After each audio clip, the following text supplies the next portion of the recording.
दीदी को tata bye bye कहने का निर्णय बंगाल की जनता ने कर दिया है। दीदी, आपके गुंडों के बम धमाकों से बंगाल की जनता अब नहीं डरेगी। बंगाल की जनता बम का जवाब बैलेट से देने वाली है, बैलेट से देने वाली है, और भय का जवाब भरोसे से देने वाली है। 2026-এ আমরা 226টার বেশি সিট পাবো, এটা জেনে রাখুন। ওই দিল্লির পর দিয়ে আর দিল্লি কা লাড্ডু দিয়ে বাংলাকে দখল করা যাবে না। যতই করো হামলা, এবার হবে বদলা। যতই করো হামলা, তৃণমূল জিতবে বাংলা।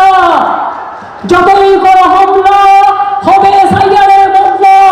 যতই করো হামলা, হবে এনআরসির বদলা। যতই করো হামলা, হবে ডিটেনশনের বদলা।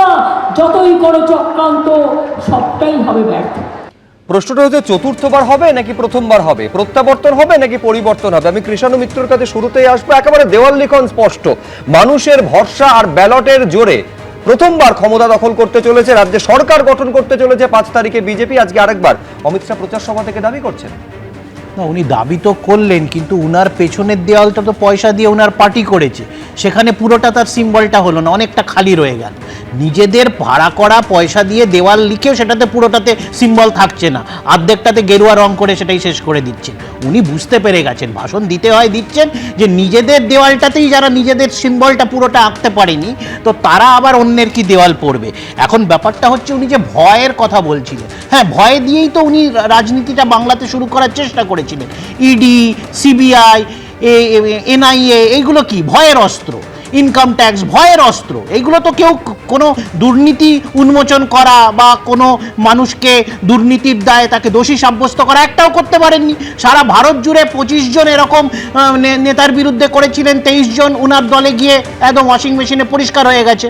হ্যাঁ, 6000-এর কাছাকাছি মামলা রুজু করেছিলেন, 25টাকেও এজলাসে অবধি নিয়ে গিয়ে বিচার করাতে পারেননি। তো এখন এই যে ভরসা, কি বাংলার ভরসা মমতা বন্দ্যোপাধ্যায়, বাংলার ভরসা তৃণমূল কংগ্রেস, বাংলার ভরসা মামাটি মানুষের সরকার।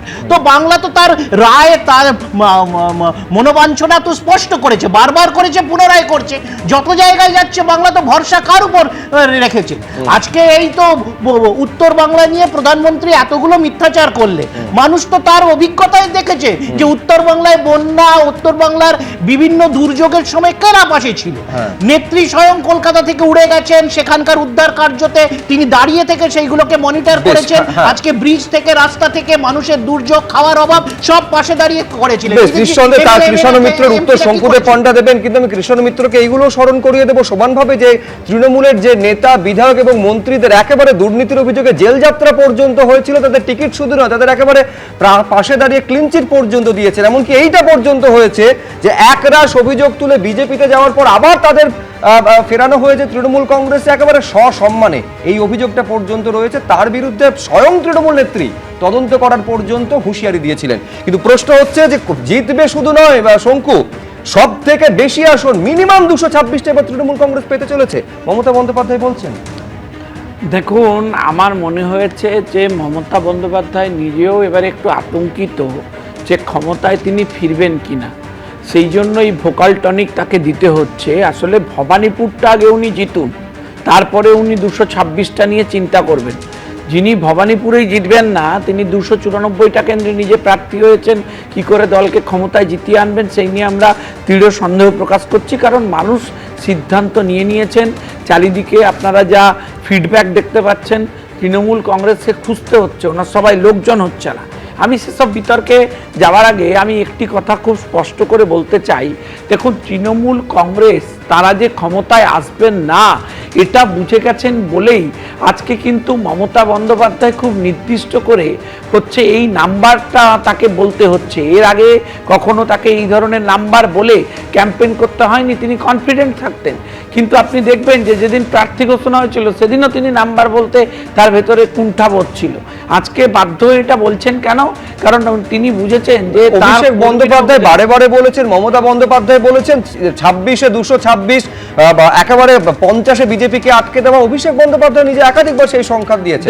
এমনকি 21-এর থেকে একটা হলেও বেশি সিট বিজেপি পাবে, এই মার্জনা করবেন তৃণমূল কংগ্রেস পাবে, এবং যাবতীয় ষড়যন্ত্র এবং এসআইআর সত্ত্বেও তৃণমূল বারে বারে বলেছে এইগুলো। দেখুন, ওদের দুজনের ভেতরে যে মতভেদ স্পষ্ট হচ্ছে সেটা আমরা একাধিকবার দেখেছি। কারণ আপনি যদি এখনই দেখতে চান, আমি আপনাকে দুটো ভিডিও দেখাতে পারি। একটাই মমতা বন্দ্যোপাধ্যায় বলছেন 294টাতে তিনি মুখ, আবার একটাই অভিষেক বন্দ্যোপাধ্যায় বলছেন তিনি মুখ। অ্যাকচুয়ালি ভবানীপুরে মমতা বন্দ্যোপাধ্যায় হেরে গেলে কি কে মুখ হবেন দলের, ক্ষমতায় তো আসতে পারবেন না, অ্যাকচুয়ালি কে বিরোধী মুখ হবেন সেই নিয়েই এখন ওনারা লড়াই করছেন। আমরা খুব স্পষ্ট করে বলতে চাই যে রাজনৈতিক দল হেরে গেছে তার লড়াই নিয়ে ভারতীয় জনতা পার্টি এখন আলোচনা করছে না। ভারতীয় জনতা পার্টি আপনি লক্ষ্য করে দেখবেন আলোচনা করছে যেদিন থেকে মাননীয় অমিত শাহজি প্রকাশ করেছেন আমাদের হচ্ছে প্রচারপত্র, সেদিন থেকে সংকল্পপত্র, সেদিন থেকেই আমরা স্পষ্ট করছি যে সরকার ক্ষমতায় এসে কি কি কাজ করবে। মহিলাদের 3000 টাকা দেবেন ফ্রিতে, মহিলারা আমি সেই বিষয় নিয়ে আসবো। দেখো, রাজনৈতিক দলগুলো মানে একটা অংশ রেখে সঙ্গে রেখে আরেকটা অংশকে সামনে আনে। যেমন শঙ্কুদেব পণ্ডা এইটা বললেন না যে 177টা পাওয়ার কথা বলেছিলেন শুভেন্দু অধিকারী, অমিত শাহ এসে বলেছেন 170-এর কথা। আচ্ছা, 200-র গন্ডির কথা কিন্তু বলছেন না। পাশাপাশি মমতা বন্দ্যোপাধ্যায় ঠিকই তো শব্দ 294টা আসনে আমি প্রার্থী এই কথা বলেছেন, অভিষেক বন্দ্যোপাধ্যায় সে কথা বলেননি। শুধু নওদার ক্ষেত্রে আমার মুখ দেখে ভোট দেবেন এই কথা বলেছেন। ফলে এইটা কিন্তু একটা মমতা বন্দ্যোপাধ্যায় বলছেন, একটা অভিষেক বন্দ্যোপাধ্যায় বলছেন 294 এবং একটা বিধানসভা কেন্দ্রের কথা ধরে।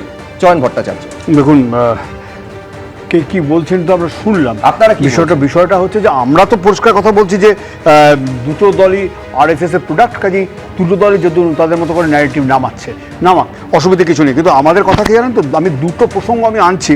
একটা হচ্ছে যে আপনি দেখতে পাচ্ছেন কি যে এখানে কয়লাবাড়ি যে গরু চাকরির যে রাস্তাঘাট সপ্তরীতি যেমন লুট হয়েছে, পাশাপাশি দেখা যাচ্ছে 100 দিনের কাজ তো অনিশ্চিত হয়ে গেছে, 100 দিনের কাজ অনিশ্চিত।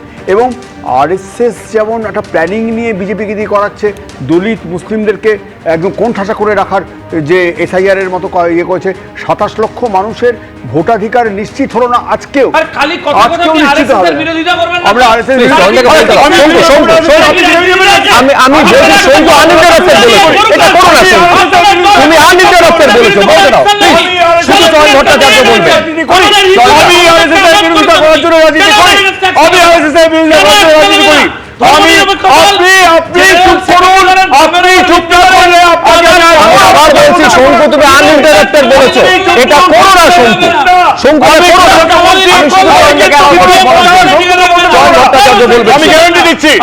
আমি গ্যারান্টি দিচ্ছি